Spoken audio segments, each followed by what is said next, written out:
Welcome back to Breslov.org. Just a perspective of the 5 books of Moses, the Chumash. Each book amazingly corresponds to the time of the year. So for example, the first book, Bereshit, which translates as the beginning, is the attitude and mentality of the time that it's read. We start reading the book of Bereshit, the beginning, from right after the Chag of Simchat Torah, Shmini Atzeret, all the way till right after Chanukah. Normally people in that period, which is September, October, November, into December, they're upbeat. We're going to start. It's a new year. It's fresh. It's a new beginning. That's the attitude which is corresponding to the Parsha, the book. Shmot is the time when Shovevim begins, and it goes into the time of Purim, leading into the preparations for Pesach.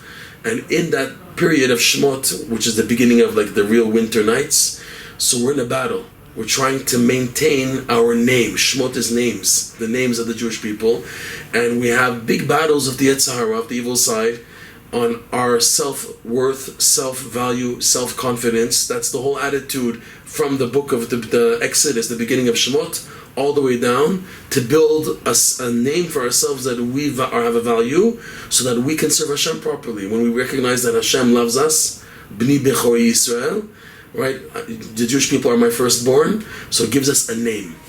Vayikra, the third book, normally starts around the time of Pesach, going all the way to right before Shavuot. Vayikra, Rashi explains, is calling out, and it's one of the choicest, most loving, affectionate terms that Hashem calls out.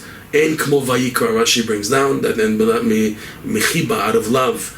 So this is the time where the spring begins, and like Rabbi Nachman says, the best time to begin to talk to Hashem in the fields is in the beginning of the summertime, after Pesach. So this whole time of calling out to Hashem out of yearning, also the Sferet Omer period, going into Shavuot, that's the whole book of Vayikra. Bamidbar, which is where we're now, is the toughest period of the year. Literally, we're in the desert. Summertime hits after Shavuot, all the way into the beginning of Tisha B'Av, where we feel literally alone. It's the biggest test of the year, where a Jew sees that on his own, without a tzaddik, without a guidance, he can't lift up his arms, he can't walk, he can't do anything. I can't daven, I can't learn, my fear of Hashem is tainted, my emunah, my faith is tainted. I need help. This idea of being in the desert. And what's said about the Jews going into the desert is Lechtech acharai bamidbar be'eretz lo zeruah. The Jews followed Hashem into the desert without anything. How do they do that? Because like Rashi says, Ein lanu ela divrei ben Amram. Whatever the son of Amram, Moshe Rabbeinu, tells us to do, we can do that. That's the idea of holding on in the desert. This is the mentality of this 4th book that we're in.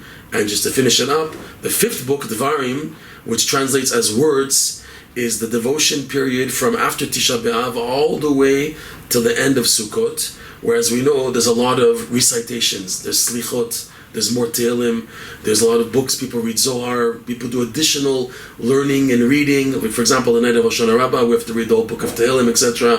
Rabbi Nachman's suggestion, Rav Noson's suggestion to read through all of Rabbi Nachman's teachings the month of Elul. There's a lot of recitation, that's Dvarim.